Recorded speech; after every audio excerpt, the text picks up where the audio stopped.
कई बार लाइफ आपके ऐसे एग्ज़ाम लेती है जिससे पार करना काफ़ी मुश्किल होता है, बट जब फैमिली साथ में होती है तो मुश्किलें आसान हो जाती हैं। एंड ये टाइम हमारे परिवार का सबसे ज़्यादा वर्स्ट टाइम था, क्योंकि इस टाइम पे हमें कुछ नज़र नहीं आ रहा था सिवाय पापा को ठीक करने के। हमें लगता है हम बहुत स्ट्रांग है, बट जब बात आती है पेरेंट्स की, उनका मेडिकल ट्रीटमेंट देखते हुए नहीं देखा जाता। ये बहुत ज़्यादा मुश्किल दौर है। ये रख दिया गया है दोस्तों, थोड़ी देर ये उबलेगा, फिर इसको छान के हम पिएंगे। क्या है? हाँ भाई, क्या किया जा रहा है? क्या कर रहे हो आप? उठ गए आप?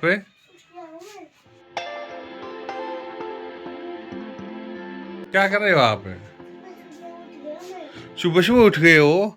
आपकी सुबह तो दोपहर को हो रही है फिर। अब तो दोपहर नहीं हो गई है। अब क्या प्लान है आपका? नींद नहीं पूरी कर ली आपने? अब क्या प्लान है आपका? जो है ईऊ के कपड़े धोए थे और वो सुखा रही है।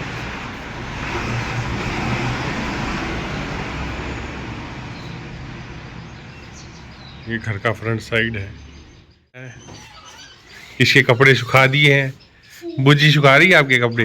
आपके कपड़े सुखा रही है बुजी?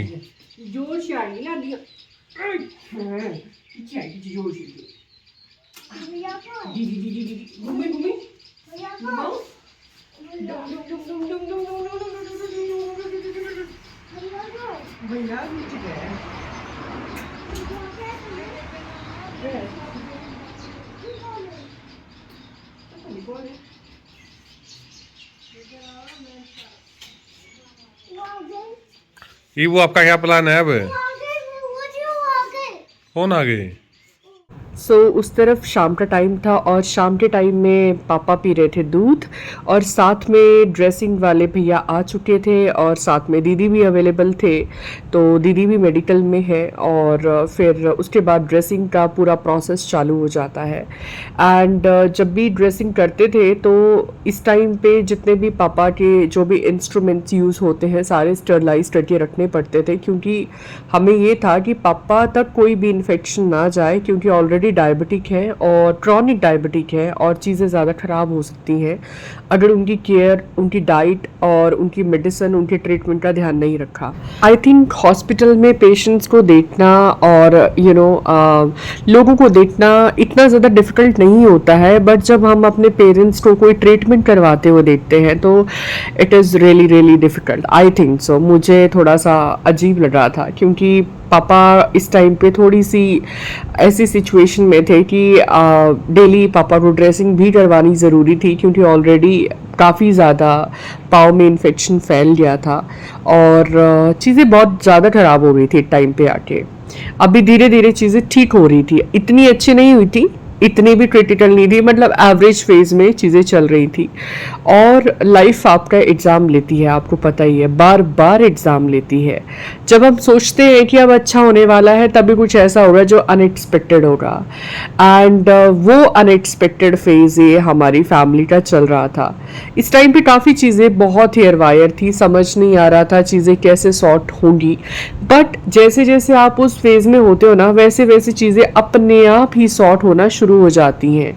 तो यहाँ पे पापा की सिचुएशन को देख के काफ़ी ज़्यादा मतलब ऐसी बात थी कि यार पापा जल्दी से ठीक हो जाए, जिसके लिए ज़रूरी था कि हम डेली पापा की ड्रेसिंग ऑन टाइम करवाएं और जितने भी इंस्ट्रूमेंट हो पूरे स्टरलाइज्ड हो। उसके साथ में आपका मेडिसिन का ध्यान रखें और साथ में डाइट का ध्यान रखें, और उसके बाद बाकी का काम जो था वो बाकी रिकवरी पे डिपेंड करता था। तो इसी के साथ में जब ये सब चीज़ें हो रही थी ना, उसी दौरान पे क्या होता है कि कॉल आता है एंड हमने मॉर्निंग में पापा के ब्लड सैंपल्स दिए थे, तो हमें पता चलता है कि पापा के काफ़ी रिपोर्ट्स जो हैं वो नॉर्मल आना शुरू हो गई हैं, स्पेशली क्रेटिनाइन। अगर मैं KFT की बात करूं, क्योंकि क्रेटिनाइन एक डिसाइडिंग फैक्टर था डॉक्टर के लिए कि वो उनको डायलिसिस में आगे कहीं जाना होगा या नहीं जाना होगा। एंड विद गॉड ग्रेस चीज़ें थोड़ी बेटर हो रही थी और उनका क्रेटिनाइन लेवल जो है वो डाउन होना शुरू हो गया। कई बार होता है ना, आप बहुत लंबे टाइम से इतने सैड माहौल में होते हो और आपको ये लगता है कि यार चीज़ें ठीक ही नहीं हो रही है, ठीक ही नहीं हो रही है, एंड इंस्टेंटली आपको पता चलता है कि पापा की रिपोर्ट्स जो है पहले से थोड़ा सा मार्जिन में आना शुरू हो गई है, स्पेशली क्रेटिनाइन। तो यहाँ पे जैसे होता है ना, एक खुशी की लहर गूंज उठती है और सारे ही मतलब इतने पागल और शुदाई हैं हमारी फैमिली में कि बहुत ज़्यादा खुश हो गए थे कि यार ये था माइंड में कि यार चलो अब जो हम इतने टाइम से लगे हुए हैं पापा को ठीक करने में कि पापा खतरे से बाहर आ जाएं और चीज़ें ठीक हो जाएं, अब हमारे पापा ठीक होने लग गए हैं। थोड़ा सा क्रेटिनाइन का जो वैल्यू है वो नीचे जा रहा है, जो कि सबसे मेन डिसाइडिंग फैक्टर था डॉक्टर्स के लिए कि इनको डायलिसिस में डालना है आगे या नहीं, तो वो उसकी वैल्यू भी थोड़ा नीचे गई थी। तो थोड़ा हमें बहुत, थोड़ा नहीं काफ़ी ज़्यादा खुशी थी इस बात की कि चलो चीज़ें पहले से बेटर हो रही हैं। इधर आ बेटे, उधर मत जा, उधर तेरी नानी ऐसी तैसी करती है।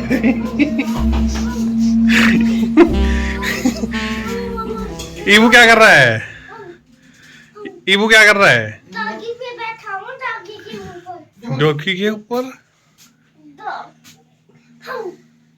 बैठ डॉगी के ऊपर। ये डॉगी के ऊपर एक अच्छा है, ऐसे हम ऐसे करता है। कहाँ जा रहा है? जा रहा हूँ ले लाने और चीज़ी और लॉलीपॉप और चॉकलेट कैंडी और इतना सामान ले आओगे आप? और मैं लाऊंगा। ईबू के साथ हो रही थी यहाँ पे मस्ती। ईबू इतनी शैतानियाँ करता है ना और ऐसी ऐसी बातें बोलेगा कि आपका मन ना भी चाहेगा इस बच्चे के साथ बैठने का, बात करने का, तो कोई भी बैठ जाएगा। तो ये इतनी शैतानियाँ करता है पर फिर भी हमारे घर का लाडला है, मैंने बहुत बार बताया। और गुन्नू भी इसको बार बार छेड़ रही थी। ये दोनों आपस में बहुत लड़ते रहते हैं। थोड़ा घर का माहौल ओके हो गया था उस टाइम पे कि चलो ठीक है, पापा की रिपोर्ट्स भी ठीक आ रही हैं, अब चीज़ें ज़्यादा बेटर हो रही हैं पहले से। तो इस तरह से मस्तियाँ करते हुए अपने पापा के साथ में। ईबू, एम्बुलेंस को फोन करो, बोलो इनको लेके जाओ। जल्दी कर दो। फोन करो ईबू, बोलो बोलो जल्दी। ईबू फोन करो जल्दी।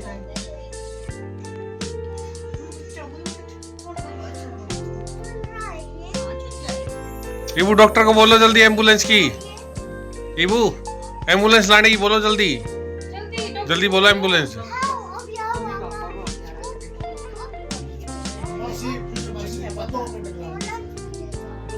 Eight last I just want to say that कि कभी भी आपके पेरेंट्स को कोई प्रॉब्लम हो तो प्लीज़ उनके पास जाइए, पूछिए, टाइम निकालिए, क्योंकि आज वो हैं, शायद वो कल नहीं होंगे।